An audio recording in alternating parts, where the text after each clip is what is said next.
کلام مولا علی علیہ السلام۔ موضوع: حکمران اور انصاف۔ نہج البلاغہ سے ماخوذ حکمت آموز پیغام۔ امیر المؤمنین حضرت علی علیہ السلام فرماتے ہیں کہ حکومت کی بقا طاقت سے نہیں بلکہ انصاف سے ہوتی ہے۔ وہ حکمران کامیاب نہیں جس کے دربار بلند ہوں، بلکہ وہ کامیاب ہے جس کے دل میں مظلوم کے لیے جگہ ہو۔ یاد رکھو، ظلم وقتی فائدہ تو دے سکتا ہے مگر اس کی جڑ کمزور ہوتی ہے، اور انصاف آہستہ آہستہ مضبوط بنیادیں قائم کرتا ہے۔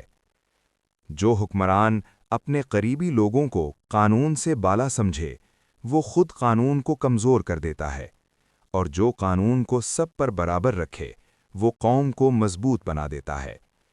رعایا کی آہ اور مظلوم کی دعا اللہ کے ہاں رکاوٹ کے بغیر پہنچتی ہے، اور وہی حکومتیں باقی رہتی ہیں جن کی بنیاد عدل پر ہو۔ پس اگر تمہیں اختیار دیا جائے تو انصاف کو اپنا ہتھیار بنانا، کیونکہ عدل ہی اقتدار کا اصل حسن ہے۔